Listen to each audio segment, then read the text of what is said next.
Hello दोस्तों, आप सभी का स्वागत है हमारे यूट्यूब चैनल आशीष जी की अकेडमी पे। तो दोस्तों, आज का टॉपिक हम लोग जियोग्राफी से करेंगे, जो कि अक्षांश और देशांतर रेखा के बारे में हम लोग पढ़ेंगे, ठीक ना।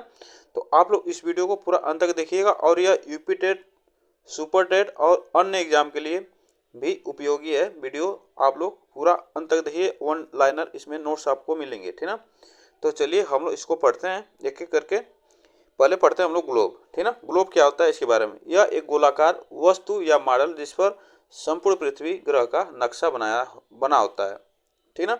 इसका निर्माण जर्मनी के विद्वान मार्टिन बेम ने सर्वप्रथम ग्लोब का निर्माण किया था और इन्होंने इसका नाम क्या रखा था, एडाफेल और अर्थ एप्पल रखा था।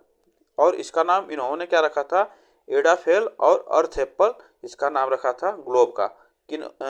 किन्हें जिन्होंने बनाया था, ठीक ना, मार्टिन बेम ने। ठीक, चलिए आगे चलते हैं। नोट्स में देखते हैं क्या है। मानचित्र एवं ग्लोब पर पाई जाने वाली प्रच्छेदित रेखा को भौगोलिक रेखा जाल कहा जाता है, ठीक ना। तो आप लोग यह याद रखिएगा, जो ग्लोब पे या पृथ्वी पर जो इमेजिनरी लाइनें जो रेखा खींची गई है उसे भौगोलिक रेखा जाल कहा जाता है। आप लोग ऐसे याद रखिएगा, ठीक है। चलिए आगे चलते हैं। अक्षांश रेखा क्या होती है इसके बारे में हम लोग पढ़ते हैं। अक्षांश रेखा संपूर्ण ग्लोब पर विषुवत रेखा वृत्त के उत्तर और दक्षिण से पृथ्वी के केंद्र से मापी गई कोणीय दूरी अक्षांश कहलाती है, ठीक ना। तो आप लोग इसको याद रखिएगा, ठीक ना। उत्तर और दक्षिण दिशा से पृथ्वी के केंद्र से मापी गई कोणीय दूरी अक्षांश रेखा कहलाती है। ठीक, देखिए वन लाइनर में विषुवत वृत्त जो होता है वह 0 डिग्री अंश के अक्षांश को प्रदर्शित करता है। पृथ्वी पर कुल अक्षांश वृत्तों की संख्या कितनी होती है, तो 179 होती है। आप लोग इसको याद रखिएगा। आपसे क्वेश्चन पूछ सकता है कि अक्षांश वृत्तों की संख्या कितनी होती है, तो आप लोग बताएंगे 179, ठीक है।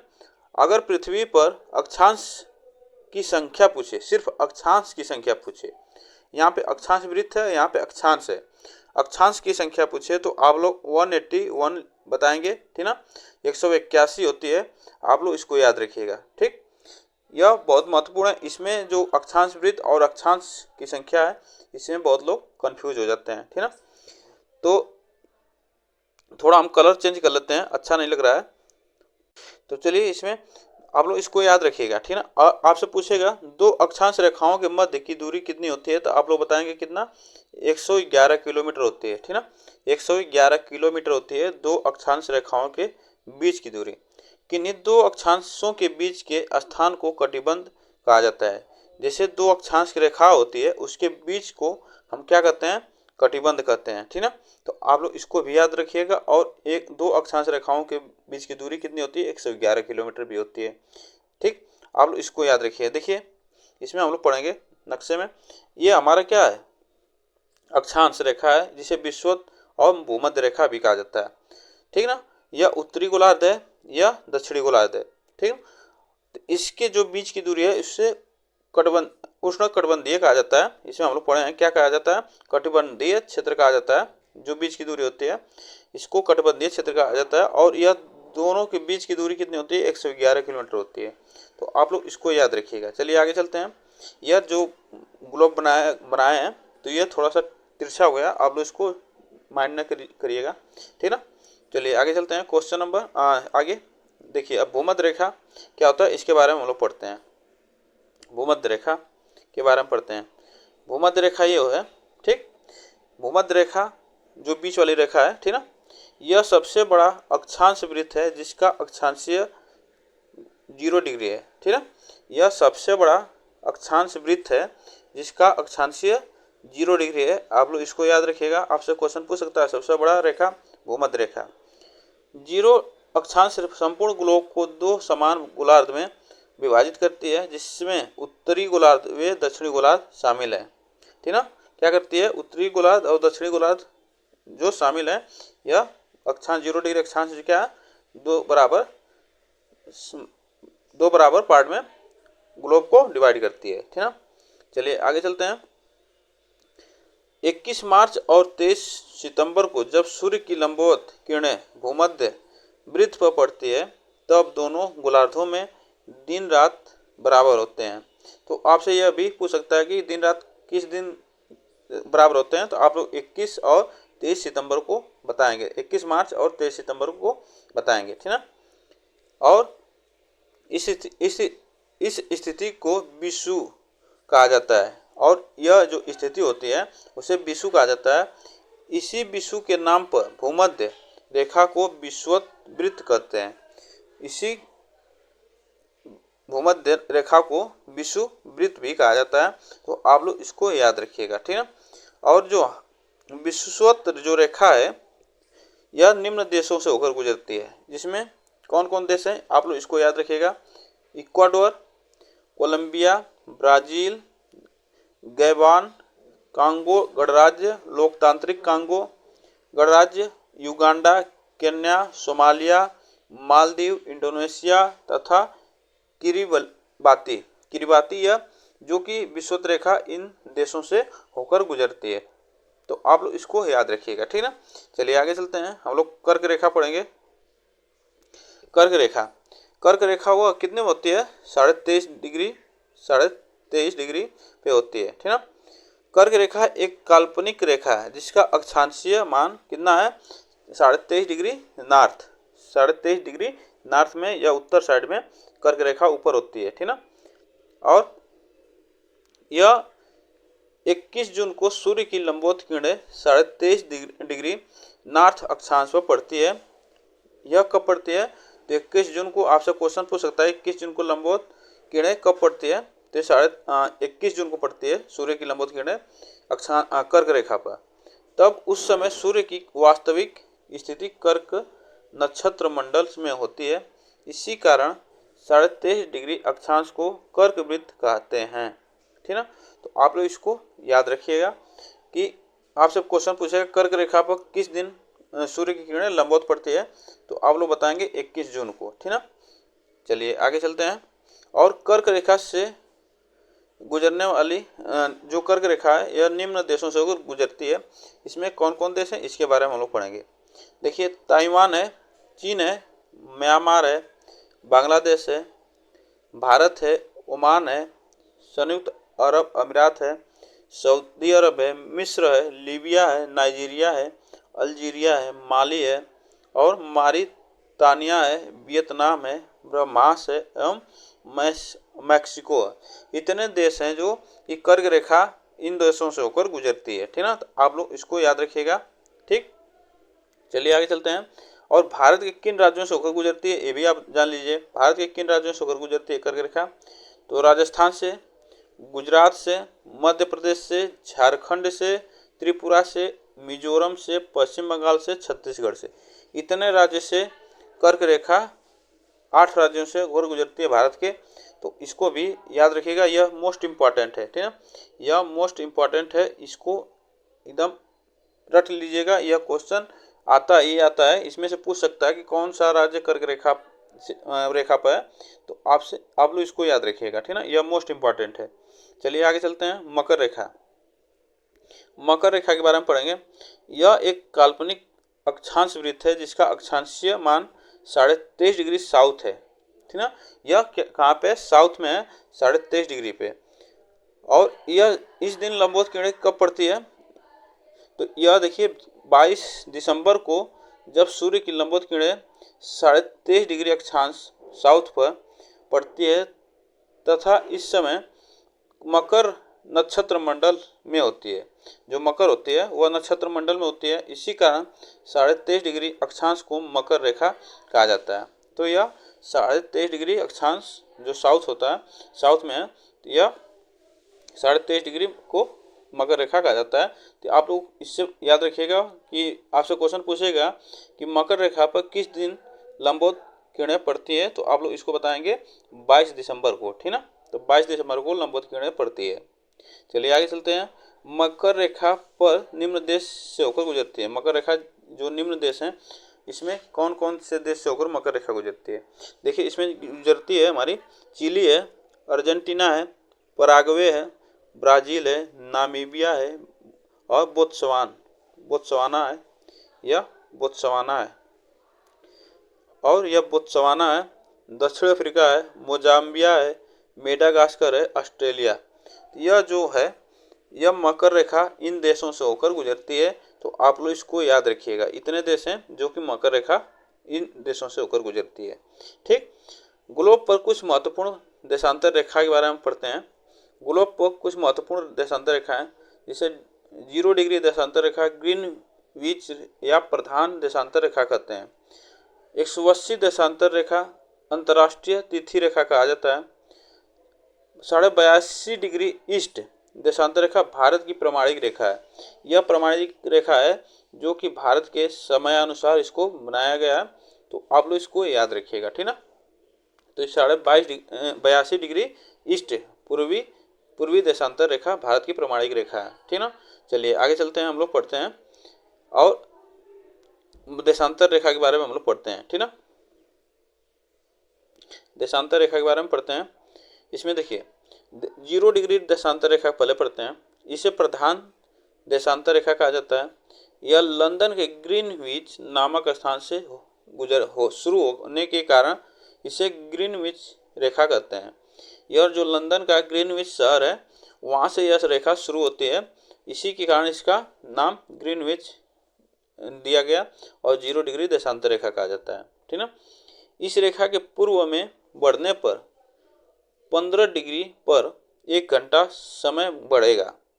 क्या होता है, जब इस रेखा के ऊपर जब हम पूरब की ओर बढ़ते हैं 0 डिग्री के, तो पूरब की ओर बढ़ेंगे इस डिग्री पर 15 डिग्री पर मतलब 1 घंटा, मतलब 15 डिग्री बराबर 1 घंटा, तथा पश्चिम में 1 घंटा समय घटता है और पश्चिम में जाएंगे तो 1 घंटा समय हमारा घटता है, ठीक ना। तो आप लोग इसको याद रखिएगा।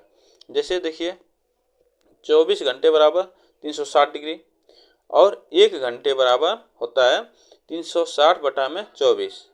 अब 1 घंटे का टाइम निकाल लिए तो हमारा 1 घंटे में कितने डिग्री हो गया, 15 डिग्री हो गया। अब हमें निकालना है 1 डिग्री बराबर 15 मिनट होता है, 60 मिनट होता है। 15 डिग्री बराबर 60 मिनट हो गया, इसको हम मिनट में बदल लिए। अब हमें निकालना है 1 डिग्री बराबर कितने मिनट होगा, 1 डिग्री बराबर हमारा 4 मिनट होगा, ठीक ना। तो आप लोग इसको याद रखिएगा, यह क्वेश्चन आ सकता है, ठीक।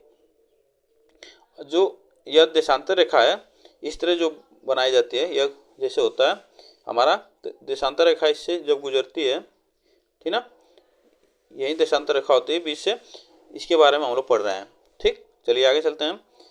जो 2 देशांतर रेखा के बीच की ये स्थान को क्या कहा जाता है, गोरे कहा जाता है। जो ये हमारा पृथ्वी है इसके 2 देशांतर रेखा इस तरह हमारी है, इसके बीच के स्थान को हम क्या कहते हैं, गोरे कहा जाता है। यह क्वेश्चन इंपॉर्टेंट है, आप लोग इसको याद रखिएगा, ठीक ना, यह इंपॉर्टेंट है।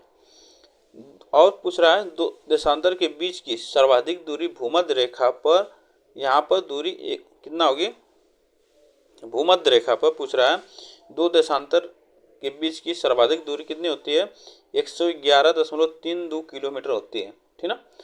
111.32 किलोमीटर होती है। आप लोग इसको याद रखिएगा, यहाँ पे कंफ्यूजन हो सकता है।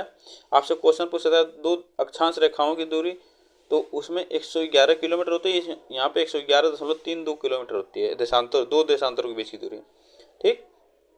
यहाँ पे ध्रुवों की ओर बढ़ने पर 2 देशांतरों के बीच की दूरी कम होती जाती है। जब ये हमारा पृथ्वी है यहाँ पे ध्रुव होता है, ठीक ना, जब किसी ध्रुव के ऊपर बढ़ते हैं तो 2 देशांतर रेखाओं के बीच क्या ऐसे बनता है हमारा, ऐसे हमारा देशांतर रेखा होती है।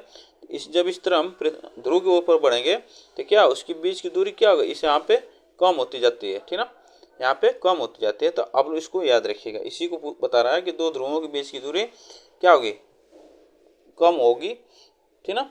आप लोग इसको याद रखिएगा। 0 डिग्री देशांतर विश्व के जिन 8 देशों से होकर गुजरती है उन्हें नाम इस प्रकार है। जो देशांतर रेखा है 0 डिग्री वह 8 देशों से होकर गुजरती है। इसमें माले जो इंग्लैंड ब्रिटेन कहा जाता है, Burkina Faso, Spain, France, Algeria, Togo, Ghana. यह जो देश हैं यह 0 डिग्री देशांतर रेखा इन देशों से होकर गुजरती है।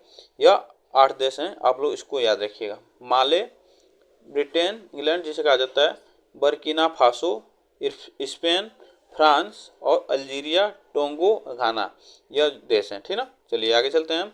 अब 180 डिग्री देशांतर रेखा के बारे में पढ़ेंगे। संपूर्ण ग्लोब पर 180 डिग्री की देशांतर रेखा एक है। संपूर्ण पूरे ग्लोब पर 180 डिग्री की देशांतर रेखा सिर्फ एक है।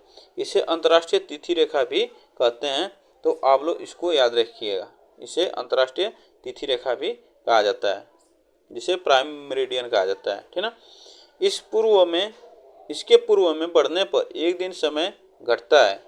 जो देशांतर रेखा है, इसके पूर्व में इस साइड हम जाएंगे, इसका समय क्या होता है, घटता है, और पश्चिम में जाएंगे तो हमारा समय बढ़ता है। और बेरिंग जल संधि जो है हमारी 180 डिग्री देशांतर रेखा के समांतर स्थित है। ठीक ना, जो बेरिंग जल संधि है विश्व की, यह बेरिंग जो जल संधि है 180 डिग्री देशांतर रेखा के समांतर स्थित है। आप लोग इसको याद रखिएगा। और बेरिंग जल संधि 180 डिग्री समांतर रेखा के स्थित है। और अब इसके बाद हम लोग पढ़ेंगे 82.5 डिग्री पूर्वी देशांतर रेखा। ठीक ना, 82.5 डिग्री पूर्वी देशांतर रेखा, इसे भारत का प्रमाणिक देशांतर रेखा कहा जाता है। ठीक ना, यह उत्तर प्रदेश के मिर्जापुर से होकर गुजरती है। कौन सी रेखा, 82.5 डिग्री पूर्वी देशांतर रेखा। ठीक ना, यह भारत के 5 राज्यों से होकर गुजरती है। यह आप लोग इसको याद रखिएगा। आपसे क्वेश्चन पूछ सकता है कि भारत के किन राज्यों से होकर गुजरती है हमारी 82.5 डिग्री पूर्वी देशांतर रेखा। तो इसमें आप लोग याद रखिएगा, इसमें कौन कौन सा राज्य हैं, मध्य प्रदेश है, आंध्र प्रदेश है, छत्तीसगढ़ है, उड़ीसा है, उत्तर प्रदेश है। इतने राज्य हैं जो कि 82.5 डिग्री देशांतर रेखा पर हैं। ठीक ना, चलिए आगे चलते हैं। और 82.5 डिग्री पूर्वी देशांतर रेखा भारत के जिन 5 राज्यों से होकर गुजरती है उनका उत्तर से दक्षिण क्रम है। ठीक ना, ये जो 82.5 डिग्री है तो यह बता रहा है कि उत्तर से दक्षिण क्रम जो होगा, आप लोग जैसे ऊपर से नीचे जो रेखा 82.5 डिग्री है तो उसका यह बता रहा है। ठीक ना, तो यह सबसे पहला राज्य कौन सा आएगा, उत्तर प्रदेश आएगा, उसके बाद मध्य प्रदेश आएगा, फिर छत्तीसगढ़ आएगा, छत्तीसगढ़ के बाद उड़ीसा आएगा, उड़ीसा के बाद आंध्र प्रदेश आएगा। तो यह ऊपर से नीचे, उत्तर से दक्षिण की ओर। ठीक ना, यह क्रम है 82.5 डिग्री पूर्वी देशांतर भारत के यह 5 राज्यों से होकर गुजरती है। ठीक ना, चलिए आगे चलते हैं। नोट, कर्क वृत्त वे 82.5 डिग्री ईस्ट पूर्वी देशांतर रेखा एक दूसरे को छत्तीसगढ़ राज्य में काटती है।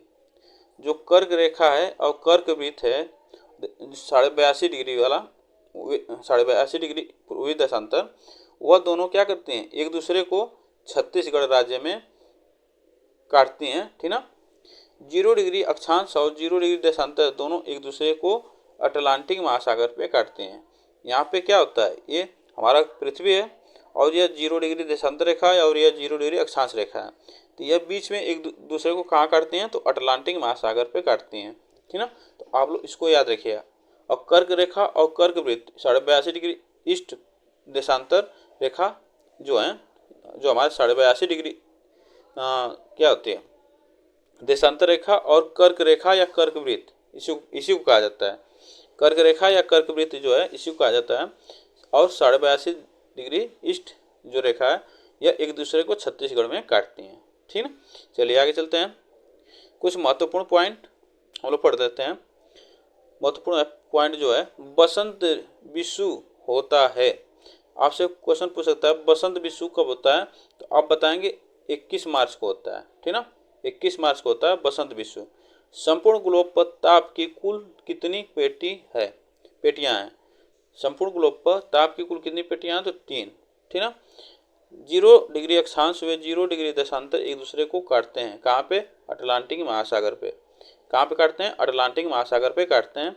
आप लोग इसको याद रखिए, अभी पढ़े हम लोग। कर्क संक्रांति होता है, कब होता है, 21 जून को होता है। कब होता है कर्क संक्रांति, 21 जून को होता है। ठीक ना, जब सूर्य कर्क रेखा पर लंबवत चमकता है तो उस दिन हमारा कर्क संक्रांति होता है, 21 जून को होता है। ठीक, चलिए आगे चलते हैं। जीरो डिग्री देशांतर रेखा अफ्रीका महाद्वीप के कितने देशों से होकर गुजरती है? तो जो दो हमारे जीरो डिग्री देशांतर रेखा है वह अफ्रीका महाद्वीप से 5 देशों से होकर गुजरती है। आप लोग इसको याद रखिएगा, ठीक है ना। दक्षिणी गोलार्ध में सबसे बड़ा दिन कब होता है? तो दक्षिणी गोलार्ध में सबसे बड़ा दिन 22 सितंबर को होता है, ठीक ना। 22 सितंबर को सबसे बड़ा दिन होता है, यह आप लोग याद रखिएगा। विषुव होता है 21 मार्च को और 23 सितंबर को। 21 मार्च और 23 सितंबर को विषुव होता है, आप लोग इसको भी याद रखिएगा। मकर रेखा दक्षिणी गोलार्ध में किस महाद्वीप से होकर नहीं गुजरती है? जो मकर रेखा है यह पूछ रहा है कि दक्षिणी गोलार्ध के किस महाद्वीप से होकर नहीं गुजरती है? तो यह अंटार्कटिका जो है महाद्वीप है, इससे होकर मकर रेखा नहीं गुजरती है, ठीक ना। यह महाद्वीप है। और किस देश को अंतर्राष्ट्रीय तिथि रेखा कहा जाता है? किस देशांतर को अंतर्राष्ट्रीय तिथि रेखा कहा जाता है? तो 180 डिग्री को अंतर्राष्ट्रीय तिथि रेखा कहा जाता है, ठीक ना। कर्क वृत्त उत्तरी गोलार्ध के किस महाद्वीप से होकर नहीं गुजरती है? जो कर्क वृत्त है यह उत्तरी गोलार्ध के किस महाद्वीप से होकर नहीं गुजरती है? तो यह यूरोप से नहीं होकर गुजरती है, इसको भी आप लोग याद रखिएगा। जो कर्क रेखा है वो अटलांटिक महासागर से अंटार्कटिका से महाद्वीप से नहीं गुजरती है, और जो कर्क रेखा है उत्तरी गोलार्ध में वो यूरोप महाद्वीप से नहीं गुजरती है, ठीक ना। तो दोस्तों आज के लिए बस इतना टॉपिक हम लोग अक्षांश और देशांतर के बारे में पढ़ें। तो अगर आपको वीडियो अच्छी लगी हो तो चैनल को सब्सक्राइब जरूर कर लीजिएगा और बेल आइकन को दबा लीजिएगा, जिससे वीडियो का नोटिफिकेशन आप तक पहुंचता रहेगा। तो आज के लिए बस इतना है, फिर मिलते हैं नेक्स्ट वीडियो में, तब तक के लिए थैंक यू सो मच।